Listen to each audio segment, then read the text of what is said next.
I am so glad you convinced me that the family car should be the Defender 110. It is so beautiful inside. It's so comfortable and it just feels indestructible. Yes, it really is. I've been waiting a long time for the new model to come out. The Defender 110, I'm telling you, it's my favorite car of all times. It's my third one. You know, I have stories of going off road. The guy managed the group. He was like, "What are you doing in this beautiful car?" I'm like, "I'm going off road." He's like, "Are you sure? Because you can use one of ours." And then they look like Mad Max cars. I'm like, no, we're going to do this. And he was shocked. Wow.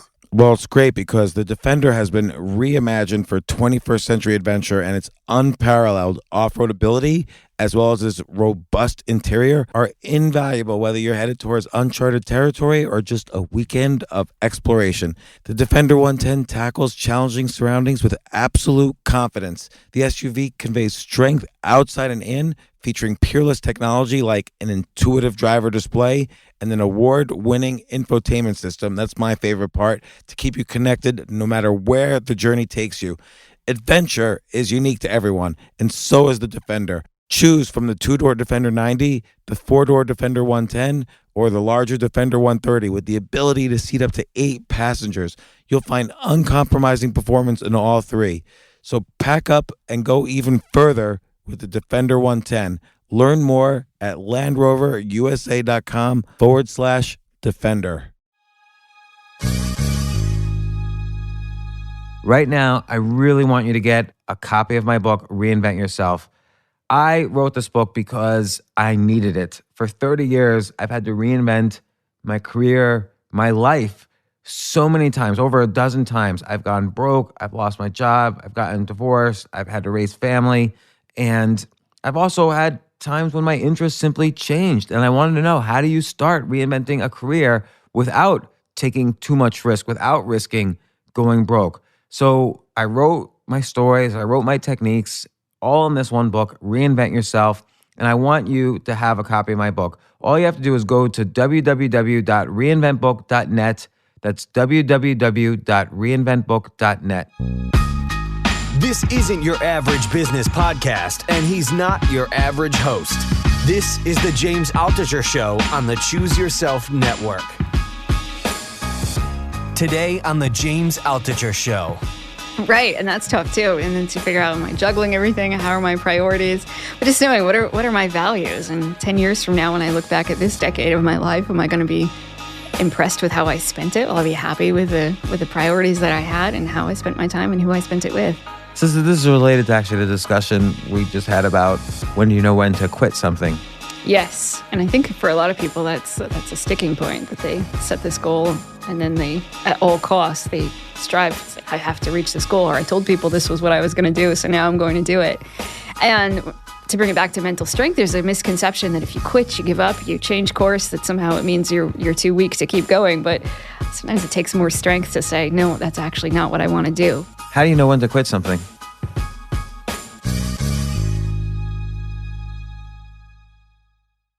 All right, we'll get started. Now, very important, Steve, if you have to yawn, step outside. Like in the middle of a podcast. Seriously, it's like 3 or 4 times on average. I yawned once last time. No, you're right. It was once last time. Did you even notice that too? Yeah. Sorry. No, you're right. It's not that you're boring. It's that I'm I tired. know. I think also when you sit for a while, you just naturally...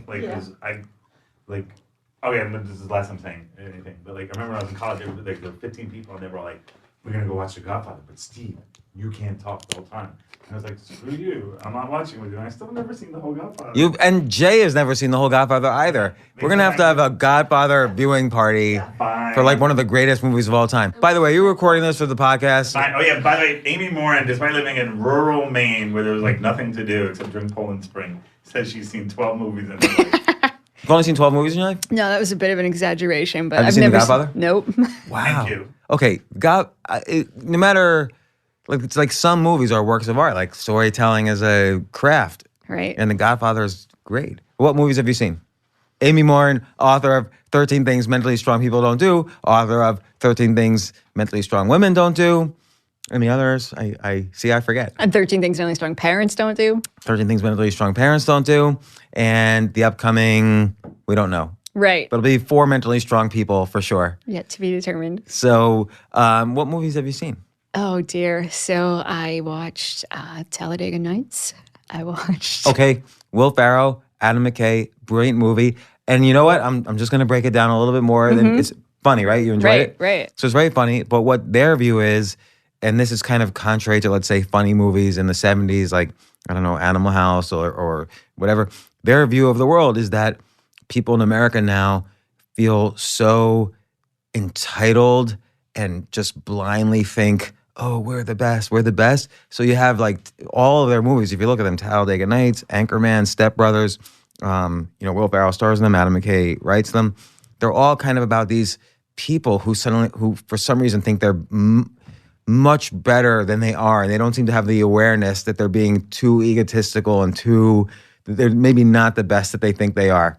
And it's an interesting metaphor or statement on Americans in general. Yes. And so Step Brothers, I saw that one too. So you like Adam McKay and Will Ferrell? I do. What other movies? Let's see.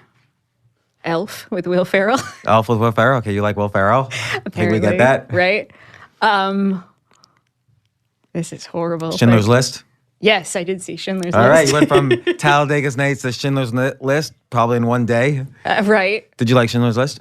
Yes, I did like that one. So I think the best business scene in any movie is in the beginning of Schindler's List when Oskar Schindler is totally broke, scrapes together any, money he can, I guess German marks or whatever, and then acts like the richest person ever and goes to the most expensive restaurant where he knew all the German officers would be and just wines and dines them and takes pictures of them with, girls and everything.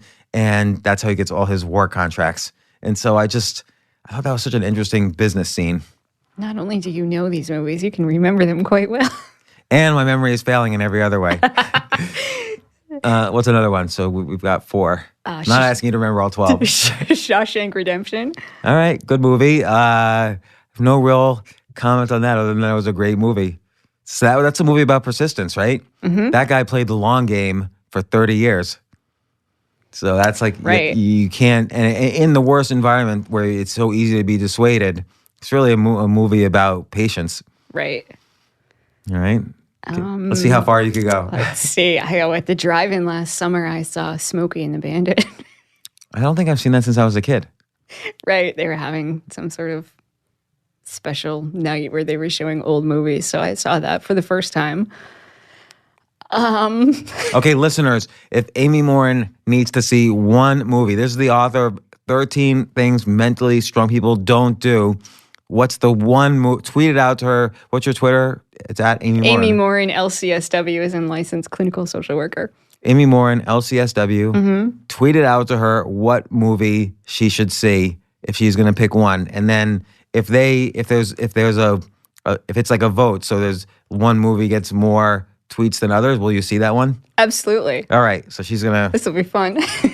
So Amy was in town, so she's been on the podcast quite a bit, and not only is she the author of these amazing books like that have benefited me a lot. By the way, if you asked me to name all 13 things mentally strong people don't do, I probably couldn't remember them, but I feel like in practice, I follow a lot of them. Like I've read the books a couple of times, particularly in preparing for these podcasts. We've talked, and I found them to be so valuable. So great books. But you're also a therapist, and so I just wanted to kind of have a therapy session. Sounds where good to hopefully me. Maybe you use some of the things you've learned in writing these books. So I mentioned a topic to you beforehand, but I have a different topic also. Okay. So this is a problem I have all the time. I feel like it's really important in anything you do to focus on process versus outcome. So when you're writing a book, for instance, you want at the moment when you're writing, you want to say, okay, I'm really trying to be the best writer I can be. Not necessarily this is going to win the Nobel Prize of Literature. You're not focusing on even if it's going to get published. Like you might be thinking about that a little bit, but you really are focusing on the process of being a good writer and doing good research and saying something interesting. And I always feel that's important in everything I do, whether it's business or job or even stand-up comedy or getting better at a game. But there's always that itch where you can't get rid of the need for validation. So like when I'm writing a book, I do want it to be on a bestseller list, or I want lots of people, and it was a natural thing. But or if I make a post on Facebook, I want lots of likes, Right. or on Instagram or on Twitter, and I'll get disappointed. It's like the stupidest thing to get disappointed about. Or if I perform stand-up comedy and, for whatever reason, the one time out of whenever, people don't laugh. It's maybe there's 15 people in the audience. I'll get so disappointed. And how do you kind of wean yourself off of, or let's say you're in a social hierarchy, like at work or at a party or in a neighborhood or in a family even. How do you wean yourself off the need for validation from the people who are in your social hierarchy? Good question.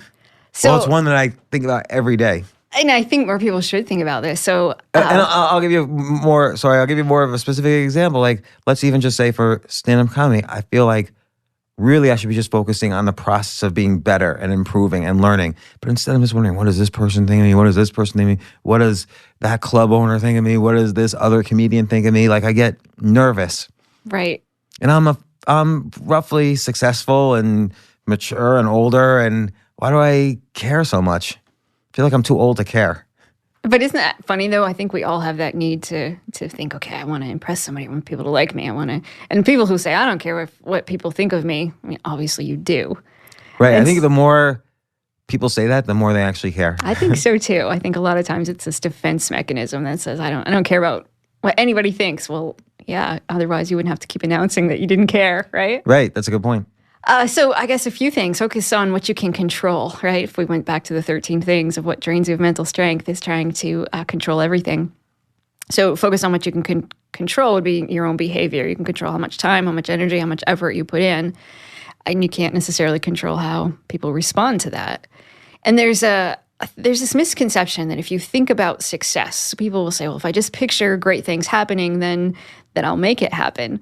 So if somebody say, we're practicing comedy. So rather than sit down and put in a lot of effort coming up with these great jokes, they just imagine the audience laughing, or they think I get a standing ovation and everybody loves me. It's almost like when you think that way, your brain feels as if you were already successful, and then studies will show you put in a little less effort in practicing or preparing because you think you've already achieved it. Right, and then you'll get disappointed. Right. And there's so much, I see that, I was seeing it in my therapy office so much, where somebody, if they wanted to lose weight or get out of debt or change their life in some way, they had this notion of, I just have to think it and then I become it. But rather than think about the process of what it was going to take to reach that goal, they only imagine themselves celebrating at the finish line.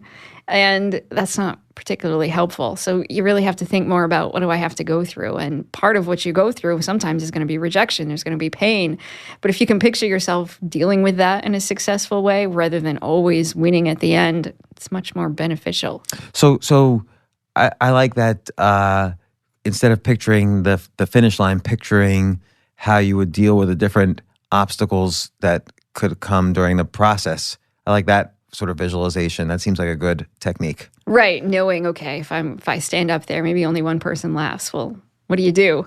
How are you going to respond to that? Right. And that seems like almost a safe way to practice that, because it's going to happen. Happens to people doing any activity for 30 years. It's going to happen to beginners too.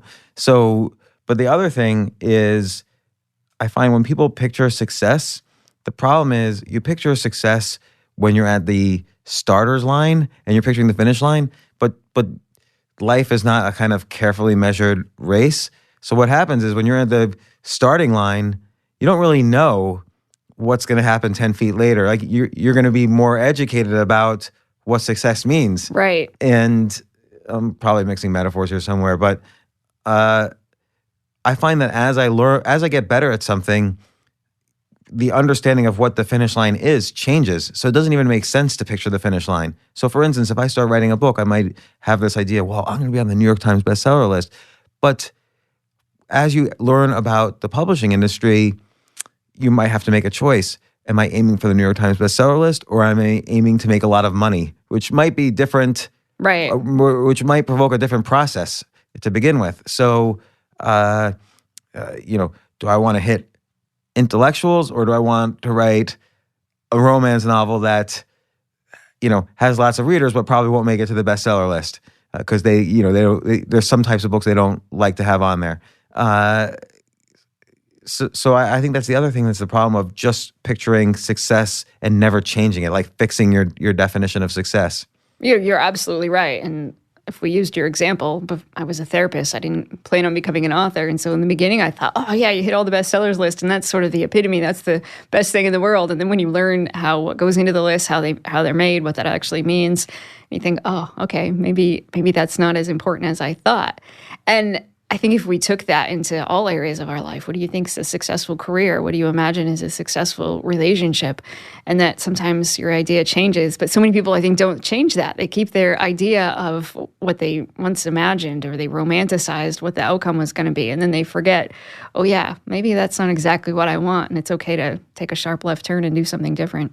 Yeah, because you might maybe like in the process of hypothetically writing a book, you're doing all your research, you're doing all your interviews, and you realize, oh, there might be a different opportunity here. Maybe I'm going to make this a course, or maybe I'm going to make this, or maybe I'm just going to make a completely left turn. I'm going to start painting because I enjoy that creative outlet better. I don't enjoy this creative outlet as much. But if you just keep fixating on, New York Times bestseller list is the only way people are going to like me, then you could be in trouble. You could end up being very miserable. Yes. And I think for a lot of people, that's a sticking point, that they set this goal and then they, at all costs, they strive. I have to reach this goal, or I told people this was what I was going to do, so now I'm going to do it. And to bring it back to mental strength, there's a misconception that if you quit, you give up, you change course, that somehow it means you're too weak to keep going. But sometimes it takes more strength to say, no, that's actually not what I want to do, because otherwise pride gets in the way and you try to force it to happen. How do you know when to quit something? I think that a few things. You just ask yourself, is this in line with my values? Is this something I still really want to do? Is the cost of what it's going to take to get there worth it? Because sometimes you might think, oh, I want to lose 5 pounds. And then you figure out, well, to lose 5 pounds, I have to go to the gym. I can't eat lunch, whatever it is. And you think, is that really what I want? Is this really worth it? And maybe it's not. Or sometimes I think it's also about knowing, am I just tired? Because we tend to give up when we're tired or we're frustrated. But if you're just tired or frustrated, keep going. It's not until you figure out, well, what's this really costing me? And is the reward going to be worth it? And if not, it's okay to change course and come up with a different strategy or a different goal. Well, that's interesting. So if you're tired or feeling frustrated, that's probably not a good time to make any decision. Right. Or even if you're angry at someone else, your neighbor or whatever, or your family member, probably not a good time to make a decision because your brain's firing off all the wrong chemicals. What are other times you would say you shouldn't make a decision, and what are times when you're probably in an optimal state to make a decision? So I think it's optimal when you can base your decision on some logic and some emotion. So when you're feeling really emotional, no matter what that emotion is, maybe it's even excitement, because that's why people fall prey sometimes to get rich quick schemes, because they're so excited about something that they forget, oh yeah, there's a downside to it. So I always encourage people in my therapy office to write it down. Write down a list. What's the pros and cons of doing this? What's the pros and cons of not doing this? And just seeing it on paper and having a list to read over can help raise your logic and balance out some of that emotion. So wait, write a list of... So let's say you wanted you set a goal for yourself. What example should we use? Well, let's just say this podcast. I want to have 3 million downloads an episode, or else I'm a failure. Okay. And people won't like me, and somehow, why doesn't it ever work out for me? Why don't things happen for me? And so on. So, in that case, okay, you're thinking, should I quit? Should I give up? What you might do is come up with a list of reasons why you should. Let's say you decide, yeah, I really want to do it, but I'm frustrated. Come up with a list of reasons why you want to keep going. And then on the days when you're feeling really frustrated, go back to reading that list, and it helps balance out your logic. Then if you're thinking, okay, I'm going to quit, just take a step back and say, is it just because I had a bad day? I'm frustrated, I'm angry lately, or I'm impatient. And then maybe you write a list. Here's the pros and cons of quitting. And then on the other side of the list, you're going to write, what are the pros and cons of not quitting? And when you do the pro and con of both, then sometimes it just helps you put things in better perspective. And the other thing you can always do is just say, if my friend came to me and said, I have to do this or else, so I think I'm going to quit because I'm not getting enough downloads, what would you say to your friend? Hey, that's an awesome idea, or maybe you should keep going, or because it takes some of the emotion out of it too when you can give somebody else advice. That's why it's usually so much easier when somebody calls you and says, I'm struggling with this. What do you think I should do? That's really interesting. Like, is that kind of a technique you learn in therapy school or whatever? Because like the reason I ask is whenever I would have like a relationship issue, my therapist would say, okay, imagine your daughter is coming to you with the same, like she translates it so my daughter would have that issue. Imagine your daughter is coming to you with the same issue. What advice would you give? And then it's like so easy to give advice. Or imagine your business partner is coming to you with the same type of question. What would you advice you give? Because I've been in more businesses than relationships. And so, and then the answer is instant. Right. And then you sort of say, okay, well, that suggests the answer here, but usually it's not what you want to tell yourself. And the therapist knows that it's her or him, his insidious way of getting you to see the answer instead of just telling you. Right. Because as a therapist, I think, well, the answer is clear on my end what you should do, but it doesn't do you any good if I just start giving out advice. So, but okay, we're veering around, and I'm going to get back to validation. But you make a good point. If the therapist, who's probably the most trained and has seen the most situations, probably similar to yours, and outcomes of those situations, he or she probably does have an answer that works or is close to working. But they don't tell you because they know you're probably not going to listen. So what are good or self-help books, for instance, if no one really listens to even the advice of professionals? I think it's helpful to get advice about, how you can change your life, that sort of a thing. But sometimes people think that therapy is more like an advice column that you read in the newspaper where somebody wrote into, Dear Abby. So they'll say, okay, should I end my relationship? Should I switch careers? Well, I can't tell you if you should do that because I don't really know what's going on inside your head other than what you tell me. I want you to figure out, should you do that? And then sometimes the answer is, well, you'll be happy either way. You just have to make a decision. Sometimes people come in and I'm quite sure they're going to be miserable no matter what decision they make. And they're looking for me to give them the answer, and then they'll blame me. Well, my therapist said I had to do that, or my therapist won't let me go back to college. And I don't want people to think I'm dictating their lives. I want them to know they're in charge. I want to empower them to make those choices. But why do like self-help writers, given that no one's going to listen anyway to most advice and most even self-help advice that they read in books, do you think it's do you think that's even like a worthwhile industry, like these most self-help books? Just because, like, again, most self-help books are, think positive or do this, do that. Most of it, even when it might not even be right or wrong, and it's hard to follow. No one's ever going to really follow the advice that they read.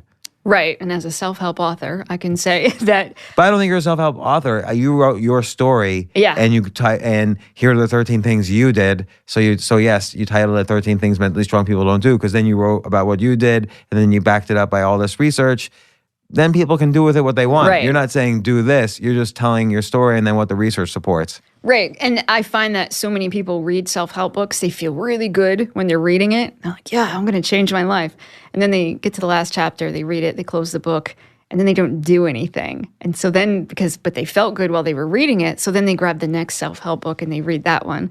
And I would have so many people come into my therapy office and they had read stacks and stacks of books. They could regurgitate all sorts of stuff that they'd read, but they never took any action. And it was really missing that piece of, well, just reading a book isn't going to change your life unless you do something different. But for a lot of people, it just became more about, if I consume all this information, then somehow my life will magically change. But they didn't actually want to do anything. Well, it's interesting because, I've had almost 500 guests on this podcast. Like, Jay, do we know how many guests? I forget the number of guests we've had on this podcast. More than 500. More than 500? I mean, we hit 500 episodes. We didn't do anything special for episode number 500? I could be totally wrong. Give me 1 second. All right. So, but roughly 500, give or take. and I've interviewed, like you, very inspirational people who have been through things and then wrote about it and give very good advice. I always wonder, like, what would my life be like? For 450. 450. Okay, good. I didn't want to think we missed our sesquicentennial or whatever. I always wonder, like, how has my life changed? Because the reason I started this podcast is so I could get better. So I could call the authors of all my favorite books and have an excuse to talk to them for an hour and ask them any question I want. And I always wonder, like, has my life actually gotten better? I still get angry. I still get stressed about things. I still have this need for validation that I think is, maybe almost inappropriate for someone with my life experience. And I don't know. I always wonder this. Like, how am I benefiting from this podcast? Other than I get to meet and talk to people all the time that are interesting people. Well, maybe it goes back to the, that quote about don't wish your life was easier, just wish you were stronger. Something along those lines to say, I think a lot of that stuff never goes away. You've written a book, I've written a book that's supposed to help other people, but it doesn't mean I don't struggle with those exact same things. And I'm giving out advice on how to not deal with it, but it didn't magically make those problems go away necessarily. I just have more tools to deal with stuff. I guess that's right. So like, again, this feeling of being, accepted by your peers, this feeling of validation, almost in an unnatural way. Like, that's why the dopamine hit you get from getting lots of Facebook. Like if I write an article and I post it on Facebook and it doesn't get the number of likes within a day that I think it should get, or or it's below average, I start to think, oh, what did I do wrong? Like I get upset. I didn't get valid. People don't like me as much, and I don't know. I'm trying to wean myself off of this need for validation. So I guess two things come to mind. The first one is, instead of thinking that you shouldn't do it, you can accept it. Okay, there's a part of me that wants validation. I didn't get it from this post. How do you feel? Do you feel sad? Do you feel disappointed? Do you feel angry, embarrassed? Probably a host of strange emotions that get stirred up. And then knowing, how do I sit with those emotions and that I can stand it, and that it's tolerable, rather than thinking I shouldn't feel this way, and rather than fighting it or thinking this is terrible that I feel this way, or too old and too smart to still struggle with this, to know it's okay, I feel that way, but I can cope with it. Yeah, maybe you're right. Maybe like accepting it. Okay, now I'm feeling that usual feeling of I didn't get the validation I needed. Maybe kind of observing the itch makes you want to scratch it less. Right. And so, okay, so this is related then to, a few weeks ago, Steve and I were on the podcast talking about toxic people and what you do. And it's always easy to say, again, okay, here's what you should do. Here's what you should not do, blah, blah, blah. But sometimes I just can't help it. I'll wake up and first thing in the morning, I'll think about someone who wronged me 5 years ago. And I just wake up thinking about that person and like thinking, ugh, why did they do that? I didn't do anything wrong. Why did they do that? And I'm really like angry. And then I even wonder, should I send them an email? Mm-hmm. Like, why did they treat me like that then? And of course, I know what the correct thing to do is just stop playing this movie in my head. I can change this movie. It's benefiting me not at all. Like you said, I can't control this now, but it's hard to actually follow the advice. Right. So, and then what happens? How do you finally get out of that, or what gets you out of that when you're thinking about somebody? I guess I tell myself this is a waste of time to keep thinking about it. So I do sort of follow the advice that either I have given other people or people have given me, but it's pretty consistent that I'm upset at somebody at some point during the day and it's an irrational upset. Okay. Like I know intellectually it's irrational. Like there's nothing I could do. It doesn't really affect my life at all if I ignore it completely. But again, it's sort of tied up in this need for validation that, even 5 years ago, someone who I thought was my this or my that, a friend or a relationship or whatever, turned so quickly for reasons I don't understand. And so then I feel, it's sort of like I outsource my self-esteem to somebody who should really have no effect on my life at all.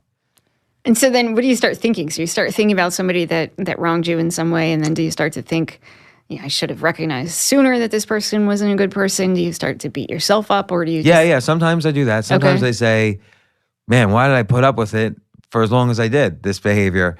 Like I should have just right away said, oh, okay, this is not a good person to have tried to get validation from. Other times I just find myself angry, like that they just shouldn't have done what they did. Like, what did I do to deserve it? Or other times I think they're irrational and I want to argue with them about how irrational they are. So there's like maybe some combination of those three things. Do you ever email people? Do you ever follow up with people that?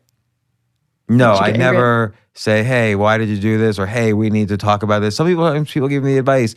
Oh, maybe you should talk to them and have a coffee and be really honest. But I feel like there's nothing good comes from that.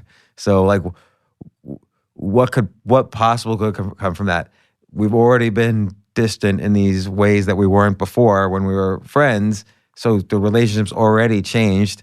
So what am I hoping to achieve out of talking to them or arguing with them or whatever? So I never actually confront them or anything. I really do try to move on, but then the next day I wake up angry again. Even go to their Facebook page, like angry. Why is this person now liking this person's posts? Is that not my friend too? And is this person disloyal?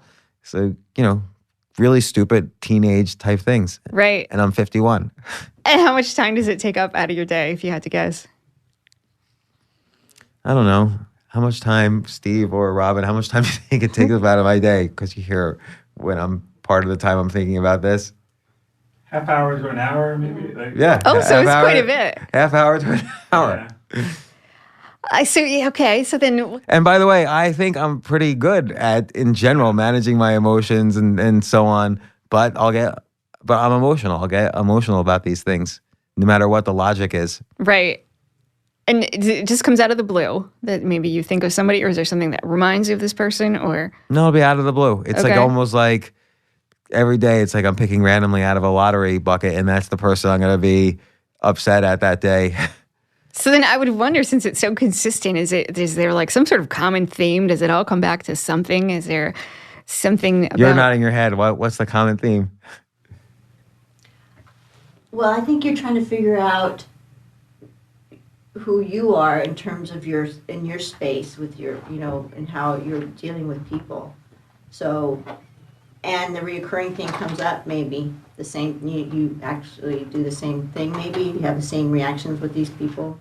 Yeah, like maybe I'm, in terms of like figuring out who I am, maybe I'm insecure. And if someone without any reason that I can figure out suddenly, I don't know, starts hating me, makes me insecure about like, well, what happened? I can't figure it out. And I don't know whether to be angry or upset at myself, or did I do something wrong, or I can't figure it out. It's like a puzzle I can't figure out. And so my mind always wants to do a puzzle. So yeah, in that case, I wonder if when you look back at these things that happen, if you think that there's always, whether you blame yourself for thinking I was too passive, I was too naive, I was too something, and because this happened, and also if there's then a part of you that thinks there's something wrong with me, that these people always end up treating me like this, or this is how it always ends, versus thinking I'm not a good judge of character. I do think that often. Okay. Like everybody always says, oh, I'm a really good judge of character. I am not a good judge of character. I'm the one person I know who is not a good judge of character. And you know that about yourself now? Yeah, because also, and I'm not even saying some people say I'm not a good judge of character because I like everyone. I don't like everyone. Right. Sometimes I hate people and I'm wrong. Sometimes I like people and I'm wrong. Sure. It's like random. Okay. I hope I get better over time, and maybe the way I got better is by realizing I'm not a good judge of character. And I got better in business at it, but not in every other area of life. Interesting. And do you think, does that sort of theme come up? When you look back, do you think, why did I trust that person? Why did I let that person in my life? Why did I? Okay. And then I beat myself up, like, why did I let this person say this to me over and over again? And I then ran circles trying to solve the problem when actually maybe they had the problem and not me. Right. So then when you're back and you're thinking about them and you think, gosh, this person either took advantage of me or they kept treating me poorly, how often do you get mad at yourself versus just getting mad at the other person, or is it a mixture? Mixture, 50-50. Okay. It's not a mixture. It's really one or the other. Oh, okay. Okay. Yeah. I'll either get angry at them or I think like, why did I put up with that for so long? So, And do you ever focus on what you learned from having somebody in your life that you think you shouldn't have, or behavior that you tolerated too much? yeah, but that's a smaller percentage. So I assume I learned something, which is why I'm no longer, let's say, pursuing validation from that person. Regardless, like I said, I never go back and I never approach them again, whether it's a friend or a relationship or a business partnership. I never go back and say, you did this and that was bad, or, I never go back to the source because I figure there's really no use or purpose in that at all. But I don't know if that answers. It does. I'm just, because I'm thinking about, all right, well, if you can flip the switch sometimes to think, all right, at the time I didn't understand myself as well, or I didn't understand other people as well. What did I learn from it? And sometimes to know, all right, well, what did I learn? I guess I learned patience, or I learned how to speak up for myself, or I learned a little bit so that when you start to get upset and get angry, even though somebody's behavior was wrong and they shouldn't have treated you in an unhealthy way, say, well, what became of it in a way that I'm no longer still allowing that person? Right. So I do, usually those threads of thought end up in me trying to learn something, but it's still like this addictive kind of thinking. Like I think about one specific situation. It's like, oh, here's what I should have said in response. And, or I should have just been honest up front about this or this or this, that was making me unhappy. And so I try to learn in that way. But I hope that in the future, in similar situations, which I can never predict, I'll now behave in ways in which I think I've learned. Or maybe I'm just kind of like scratching that itch and saying, oh, I should have said this and this and this. Like instead, I would just let them walk right all over me. Right. And of course, we all do that. I think sometimes we replay a conversation, and now that we have 10 more years of thinking about it, we can come up with a much better response than we could at the time when we were emotional. So it becomes so easy now to think, oh, I should have said this, I should have done that. What do you get out of this? Because you end up spending a lot of time. What do you get out of spending time being angry and thinking about people that... I think that's a good question, because obviously there's sort of this idea that you have to be getting something out of everything you're doing or else you wouldn't be doing it. So, but I don't know the answer. I feel like I shouldn't be, doing this obsessive thinking. And it's not every single day. It's not all the time. It's not all day long, but I just don't even really like it when I do it at all. So, I don't know what I get out of it. I don't know. What does one get out of something like that? Like, what's a possible answer there?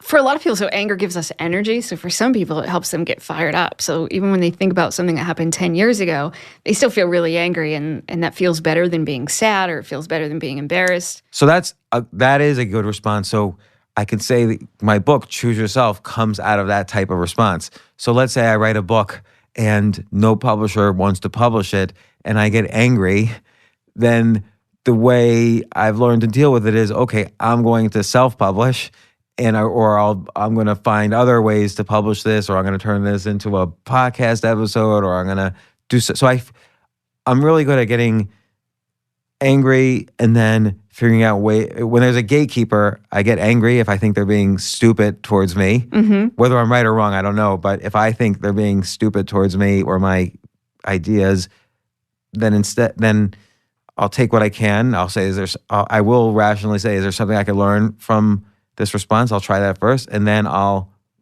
every day try to figure out ways around the gatekeeper. And that's been very successful. So self-publishing, I've made much more money than traditional publishing, for instance. Or if I can't get a TV show on, I instantly know, okay, I'll figure out, I'll make a YouTube show, or shoot a video and upload it to Amazon as if it were a TV show, or whatever. I'll always think of ways around a problem. If someone is, a colleague of mine and I need something from them, I'll figure out ways to go around them to find out or get what I need. So I'm usually good at that kind of, when I go in that direction, that's very useful. And that's the choose, without the anger, that's sort of the choose yourself kind of philosophy. It's just probably anger initially fueled that. Right. And because I think sometimes anger gets a bad rap. People think anger is an unhealthy emotion, or that it's a negative emotion, but really it can be quite helpful in a lot of circumstances. And in this case, when you're thinking about something like that happened 10 years ago with somebody, does that give you energy? Does it give you anything like physically, emotionally that is helpful? I don't think so. And So I don't know why I do it. Well, so then you differentiate sort of between ruminating and problem solving. Ruminating is where you just keep replaying, rehashing things that you can't fix, playing it over and over in your head, which we know isn't helpful. It's linked to depression. It's linked to all sorts of negative outcomes and feeling bad about ourselves versus problem solving. Well, obviously you can't solve a problem if it happened a conversation you had 10 years ago with somebody. So then, but how do you shift your focus to then think, okay, how do I make this more productive? Maybe part of it is saying if I come up with a better response, then somehow that feels more productive in my life. I sort of change the ending of the story, or I remember what would James now say if that same conversation happened.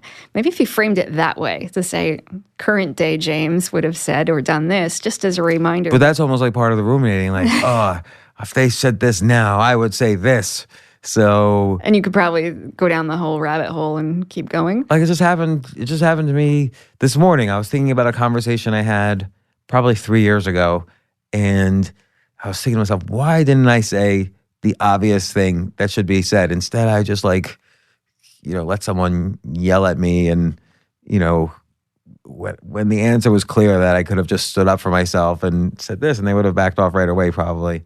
And then did you come to any conclusions of why you didn't? Yeah, I think I was just afraid to stand up for myself. I don't know, but I don't know why I would be afraid, but I was. Okay. And so then you thought about, all right, now I would do something different. And did you replay that in your head? Yeah. And then do you feel better, or do you still feel angry and upset? No, then I get angry, like, why didn't I just do that then? 3 years is not so long ago. I was the same person, more or less. Right. I mean, I've had a lot of changes since then, but still. I wonder, what if you set a time limit? What if you said, when you start thinking about something, if you said, I've got 5 minutes to think about it, and then when the 5 minutes is over, you said, okay, done. I think that works. And I've tried stuff like that, and that does work.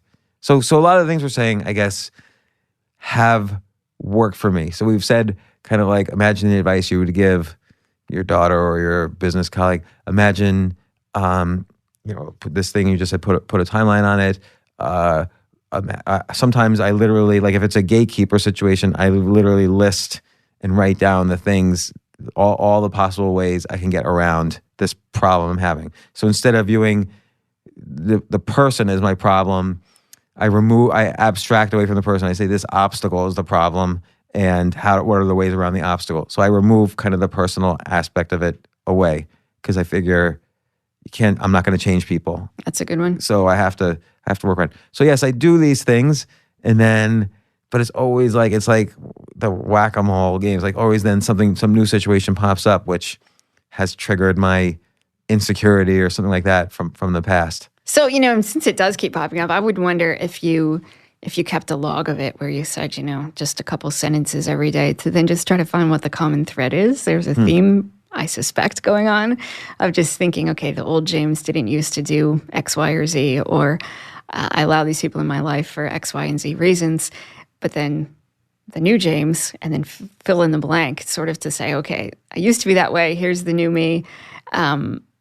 Whether there's a belief that you hold on to about yourself or something that's, I guess, kind of stuck.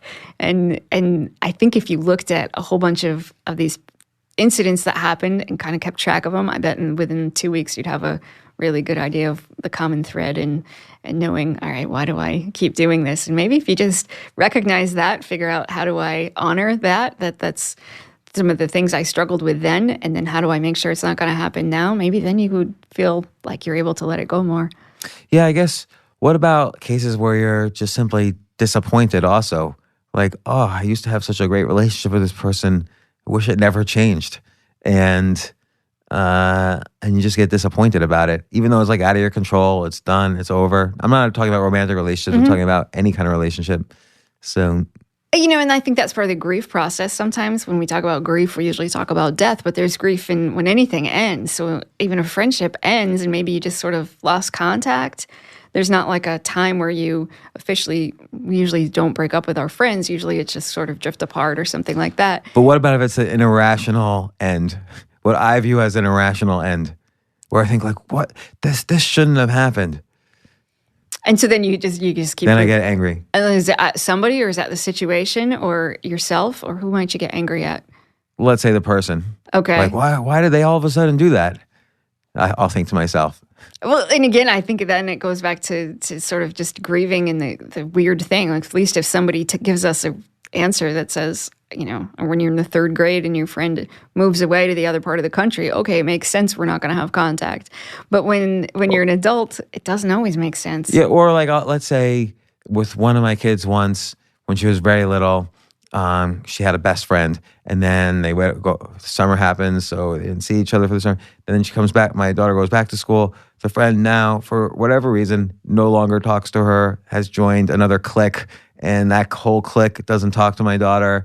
And I remember this was a real painful year for my daughter, and the only solution really was kind of pulling her out of that school. It was a very small school, so there wasn't really that many choices for friends, and this was her best friend, and she was so disappointed and never got really a reason of what had happened. But that's kind of the way I sometimes feel, and you know, you don't really know what to do in those situations because it's out of her, like in my daughter's case, it was out of her control.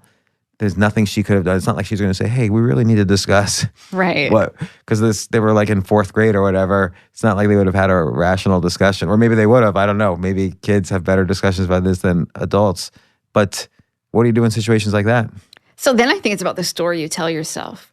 So while somebody might say the story is my friend went crazy and ditched me, versus somebody else, their story is I messed up, I wasn't good enough, and it's my fault. So two very different stories could come out of the same circumstance. Or something in the middle, which is like, what did I do wrong? I don't know. So that's sort of in the middle.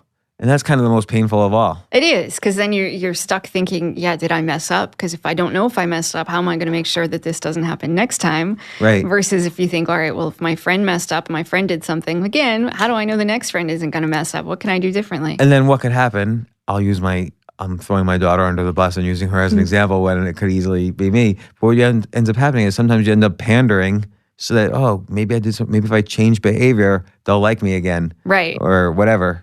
Right. And so I think I'm extra nice. And they'll so be many nice back. people do that, or I see plenty of adults that do that too, or adults who have gone through a divorce and then they think if they're dating again, they have to behave in a certain way because they don't want it to happen and they want to get hurt again. And the truth is we usually don't have those answers, and it's hard to look and think, well, what did I mess up? Did I do something? What's the likelihood that I mess up? So then I think it comes down to just figuring out what's my responsibility in this. And maybe it's 10% responsibility, maybe it's 80%, but figuring out just realistically, sometimes I'll have people draw a responsibility pie, we'll call it, where we figure out how much of this do you think is your fault? Sometimes we'll say 90%. Well, okay, what are some other reasons why this may have happened? And just trying to figure out, is that a rational thing to think it's completely your fault, or that it's mostly your fault, or completely somebody else's fault? And just paying attention to the story that you tell yourself, and then knowing you may never have answers. There's going to be a lot of uncertainty, and learning how to be more comfortable with that uncertainty and sitting with it. Yeah, I think, again, it's like you bring it up again, like having this negative emotion and kind of accepting it rather than pushing it away or trying to solve it like a puzzle. Right, because I think a lot of times you could put in so much time and energy and effort into fighting however it is that you feel versus just allowing yourself to recognize, okay, this is uncomfortable, but I can handle it. When you put all your effort and energy into tolerating it and dealing with it and coping with it rather than just fighting it, you get better much faster. So this is related to actually the discussion we just had about when do you know when to quit something. So I guess here we're talking about quitting some kind of emotional behavior that's not serving us the way we think it could be. But like, you know, sometimes I find myself ruminating over, I do all this work here, I do all this work here, I do all this work here, and it's hard to figure out which things to trim, which things to expand, and then I get frustrated. And it's the same thing. Sometimes you have to just sit with that frustration and you might not have an answer. Sometimes you can't solve every puzzle. Right. And I think for a lot of us, it's just we don't want to feel that way. So then we try to fight it. And we put in so much energy into thinking I should feel differently. And then you're just wasting more time rather than just knowing, okay, I feel this, whatever it is, label it. That takes a lot of the sting out of it sometimes when you just say, this is how I feel. And that's okay. Your feelings aren't necessarily wrong. You have some control over how you feel. So when you're upset, to know what are the skills and tools I have to calm myself down, or when I'm feeling really down, what are the skills and tools I have to help cheer myself up? Like, when's the last time you felt really down? Oh, it's Like irrationally. Irrationally. Oh, probably a couple weeks ago, I had to travel and I didn't want to travel. And I was finding myself thinking, oh, I don't want to go and I have to do this and all the You things. need to come up here for this podcast. And it wasn't this one, but it was another event, because I often will, overcommit myself when it comes to going places, because I want to go places and speak at cool events. But then, the day before, I think, oh, I don't have time for this and I don't want to go. And then I remind myself, well, I don't have to go. If I don't want to, I could call up and cancel at the last minute. I probably wouldn't do that, but it's an option. And so just reminding myself of that, it's up to me. I have the option to do that if I want. And how do I want to spend my time? Who do I want to spend it with? Yeah, one person once gave me the advice, don't take away from the things you love to do more of the things you hate. Right. So sometimes we feel we have all these obligations to do certain things, but in order to find the time to meet those obligations, you have to give up on, a cliche is family time, for instance. Right. And that's something you might love, but you feel like, oh, I got to do, though, this other thing. And I thought that was very good advice. But consequently, it's made me super busy, because then I do both things. And now I'm twice as busy as I expected to be. Right, and that's tough too. And then to figure out, am I juggling everything? How are my priorities? But just knowing what are my values? And 10 years from now, when I look back at this decade of my life, am I going to be impressed with how I spent it? Will I be happy with the priorities that I had and how I spent my time and who I spent it with? But like, what's your average day at home? Like, it seems like you have a pretty good lifestyle. Yeah, which is right. I can't You live on a complain. boat? Yeah. So I live on a boat, so I spend a lot of time either writing articles for various outlets and doing interviews to promote my books, or I end up traveling to do really cool stuff.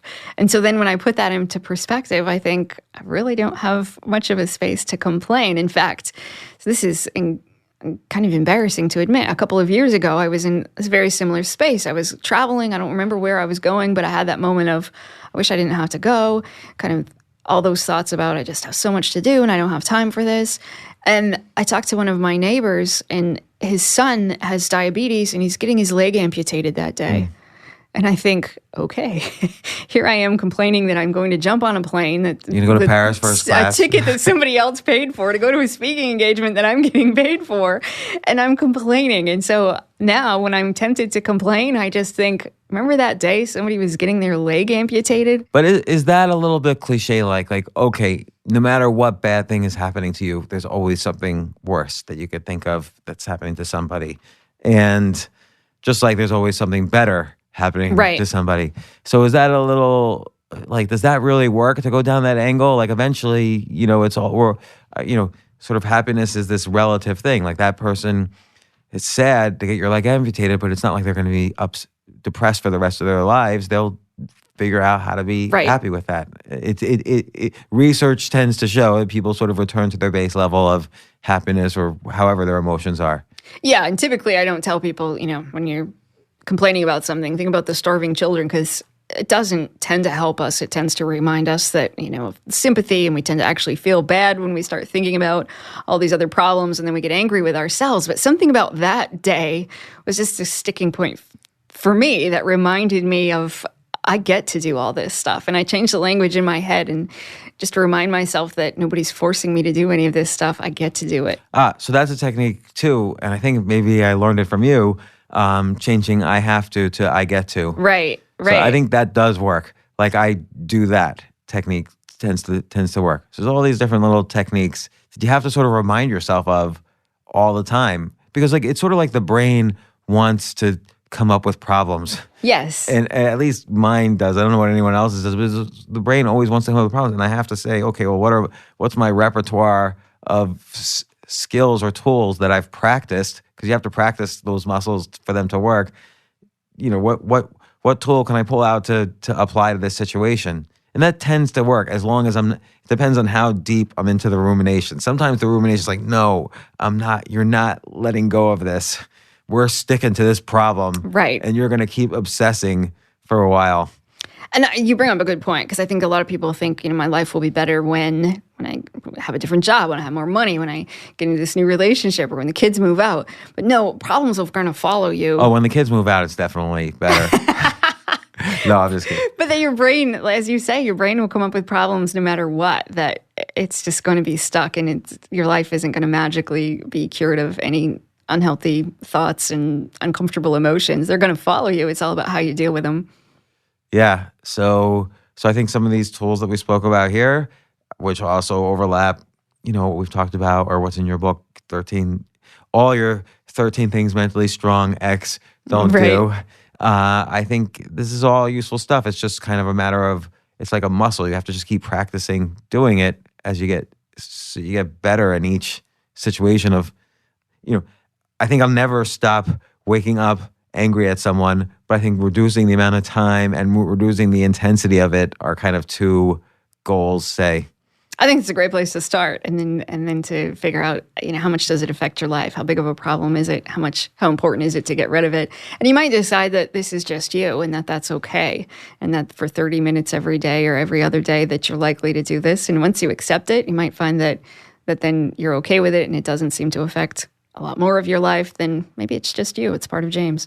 You mentioned earlier that anger is sometimes a valuable thing. Like it can motivate you, like with me, for instance, to figure out ways around an obstacle rather than obsessing on how wrong the obstacle is, immediately focusing on, new techniques to get around the obstacle. And someone once told me anger is really fear clothed. And maybe when you bump into that obstacle, you're afraid, like let's say I'm trying to publish a book and people say no. I get afraid I'm not good enough. Why do they not like me? Like, why did they not publish the book? But, again, focusing on getting around these issues is a way of dealing with that fear. You have to take action to deal with fear, I think. I don't think you could talk yourself out of fear. Yeah, and I think a lot of uncomfortable emotions, I'll go back to that one thing of thinking I'm not good enough. At the core of a lot of those things, it boils down to just thinking that somehow you have failed yourself, or that other people don't recognize your goodness, and thinking, well, what does that mean for my life? Well, it means I'm not going to reach my greatest potential, or it means I'm suffering and I'm never going to get out of this. And yeah, you can't, if you can talk yourself rationally and think, okay, maybe you're scared of getting on an airplane. Well, I'm not going to crash. Well, it doesn't mean you're not still going to feel afraid when you step on the airplane. You might push you to say, okay, I'm going to take that first step and buy a ticket, but to know that you can still feel afraid and face your fears at the same time.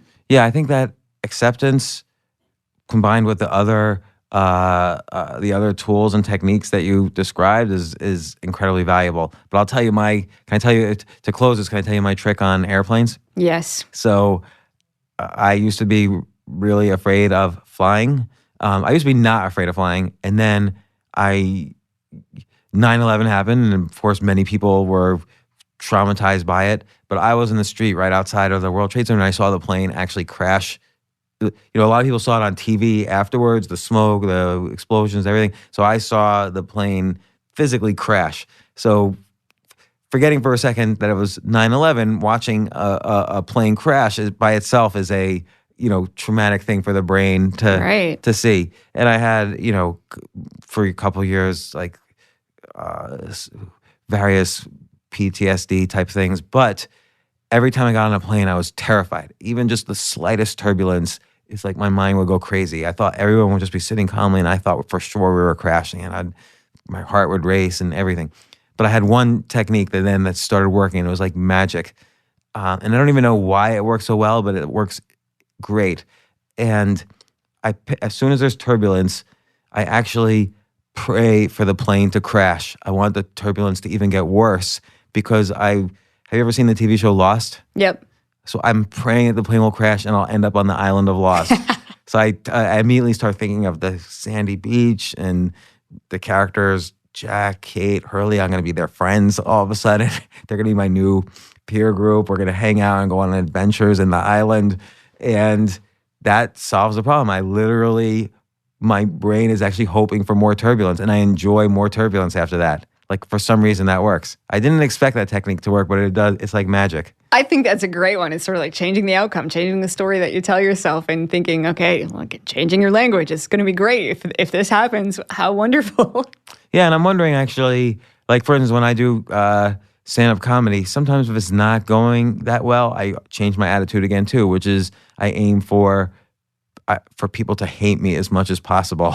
And then that tends to work, kind of lightens things up. Like I'll say, I just want, everybody's quiet right now. I want you guys to hate me as much as possible. And then they all just start laughing.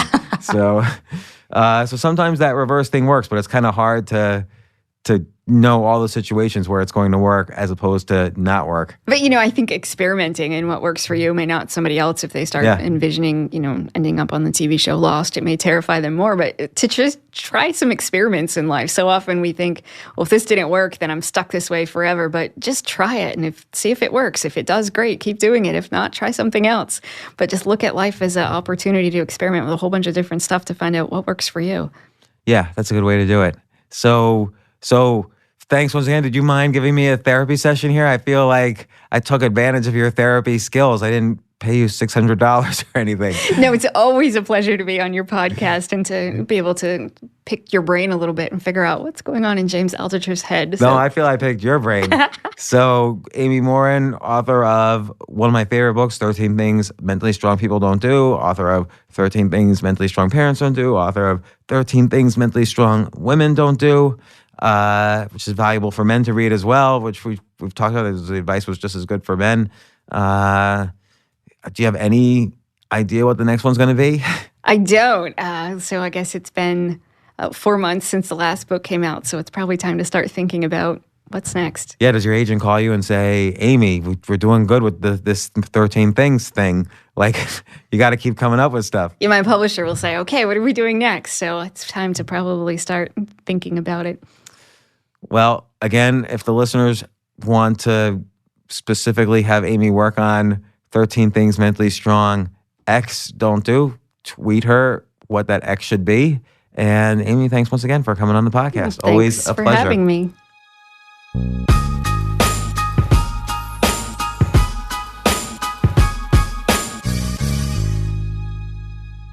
I want to remind you, I wrote a book about my experiences called Reinvent Yourself, and it's all about taking action.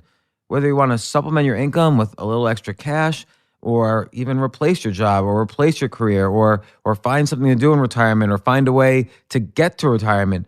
I wrote this book to show you how, and I've reserved a copy for you today that I'd like to ship to you right now. All you have to do is go to www.reinventbook.net.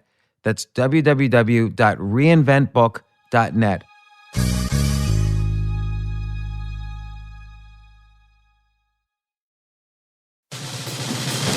These days, we're all investors, trying to be smart with our money despite our worst impulses. But at iShares, we believe that deep down inside of every investor is a better investor. One that's just waiting to be let out. Explore iShares ETFs and insights and let your best investor out. Visit iShares.com for more information.